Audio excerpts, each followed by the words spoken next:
ನಮಸ್ಕಾರ ಸ್ನೇಹಿತರೆ, ನಾನು ಇವತ್ತು ಹೊಸ ಉದ್ಯೋಗ ಮಾಹಿತಿ ಜೊತೆ ಬಂದಿದ್ದೇನೆ. ಆಯುಷ್ ಇಲಾಖೆ ಹಾಸನದಲ್ಲಿ ಖಾಲಿರೋ ಹುದ್ದೆಯನ್ನು ಭರ್ತಿ ಮಾಡಲು 14 ವಿವಿಧ ಹುದ್ದೆಗಳಿಗೆ ನೇಮಕಾತಿ ಸೂಚನೆಯನ್ನು ಬಿಡುಗಡೆ ಮಾಡಿದೆ. ಆಸಕ್ತ ಹಾಗೂ ಅರ್ಹ ಅಭ್ಯರ್ಥಿಗಳು ಸದರಿ ಹುದ್ದೆಗಳಿಗೆ ಅರ್ಜಿಯನ್ನು ಸಲ್ಲಿಸಲು ಕೊನೆಯ ದಿನಾಂಕದೊಳಗೆ ಅರ್ಜಿಯನ್ನು ಸಲ್ಲಿಸಬಹುದು ಗೆಳೆಯರೆ. ಇಲಾಖೆ ಹೆಸರು ಆಯುಷ್ ಇಲಾಖೆ ಹಾಸನ. ಹುದ್ದೆ ಹೆಸರು ಮೆಡಿಕಲ್ ಮತ್ತು ಪ್ಯಾರಾಮೆಡಿಕಲ್ ಸ್ಟಾಫ್. ಒಟ್ಟು ಹುದ್ದೆಗಳು 14. ಹುದ್ದೆ ವಿವರ: ಸ್ಪೆಷಲಿಸ್ಟ್ ಡಾಕ್ಟರ್ ಆಯುರ್ವೇದ 1 ಹುದ್ದೆಗಳು, ಸ್ಪೆಷಲಿಸ್ಟ್ ಡಾಕ್ಟರ್ ಯೋಗ ನ್ಯಾಚುರೋಪಥಿಕ್ ಟ್ರೀಟ್ಮೆಂಟ್ 1 ಹುದ್ದೆಗಳು, ಡ್ರಗ್ ಡೀಲರ್ಸ್ 6 ಹುದ್ದೆಗಳು, ಮಸಾಜಿಸ್ಟ್ 2 ಹುದ್ದೆಗಳು, ಮಲ್ಟಿಪರ್ಪಸ್ ವರ್ಕರ್ 1 ಹುದ್ದೆಗಳು, ಕಮ್ಯುನಿಟಿ ಹೆಲ್ತ್ ಕೇರ್ ಆಫೀಸರ್ 3 ಹುದ್ದೆಗಳು. ಅರ್ಹತೆ: ಈ ಹುದ್ದೆಗಳಿಗೆ 10ನೇ ತರಗತಿ ಕನಿಷ್ಠ ಪಾಸ್ ಆಗಿರಬೇಕು. ವೇತನ ಶ್ರೇಣಿ: ಮಾಸಿಕ 57,000 ವರೆಗೆ ನೀಡಲಾಗುವುದು. ವಯೋಮಿತಿ: ಈ ಹುದ್ದೆಗಳಿಗೆ ಅರ್ಜಿ ಸಲ್ಲಿಸುವ ಅಭ್ಯರ್ಥಿಗಳು ಸೆಪ್ಟೆಂಬರ್ 27, 2024ರಂತೆ ಕನಿಷ್ಠ 18 ವರ್ಷ ಹಾಗೂ ಗರಿಷ್ಠ 35 ವರ್ಷ ಮೀರಿರಬಾರದು. ವಯೋಮಿತಿ ಸಡಿಲಿಕೆ: ಪ್ರವರ್ಗ 1, 2A, 2B, 3A, 3B ಅಭ್ಯರ್ಥಿಗಳಿಗೆ 3 ವರ್ಷ, SC/ST ಅಭ್ಯರ್ಥಿಗಳಿಗೆ 5 ವರ್ಷ. ಉದ್ಯೋಗ ಸ್ಥಳ ಹಾಸನ. ಆಯ್ಕೆಯ ಪ್ರಕ್ರಿಯೆ: ಈ ಹುದ್ದೆಗಳಿಗೆ ಮೆರಿಟ್ ಲಿಸ್ಟ್ ಹಾಗೂ ಸಂದರ್ಶನ ನಡೆಸಿ ಆಯ್ಕೆಯನ್ನು ನಡೆಯಲಿದೆ.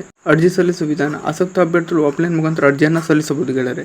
ಅರ್ಜಿ ಸಲ್ಲಿಸುವ ಅಭ್ಯರ್ಥಿಗಳು ಅರ್ಜಿ ನಮೂನೆಯನ್ನು ಅಗತ್ಯವಿರುವ ದಾಖಲಾತಿಗಳೊಂದಿಗೆ ಈ ಕೆಳಗಿನ ವಿಳಾಸಕ್ಕೆ ಕಳುಹಿಸಬೇಕಾಗುತ್ತದೆ. ಅರ್ಜಿ ಸಲ್ಲಿಸಲು ಪ್ರಾರಂಭ ದಿನಾಂಕ 29/8/2024. ಅರ್ಜಿ ಸಲ್ಲಿಸಲು ಕೊನೆಯ ದಿನಾಂಕ ಸೆಪ್ಟೆಂಬರ್ 28, 2024. ಕೆಳಗೆ ಅಧಿಸೂಚನೆ, ಅರ್ಜಿ ಲಿಂಕ್ ಹಾಗೂ ಅಧಿಕೃತ ವೆಬ್ಸೈಟ್ ಡಿಸ್ಕ್ರಿಪ್ಷನ್ ಬಾಕ್ಸ್ ನಲ್ಲಿ ಕೊಡಲಾಗಿದೆ. ದಯವಿಟ್ಟು ಚೆಕ್ ಮಾಡಿ ಹಾಗೂ ನಮ್ಮ ಚಾನಲ್ ಕೂಡ ಸಬ್ಸ್ಕ್ರೈಬ್ ಮಾಡಿ.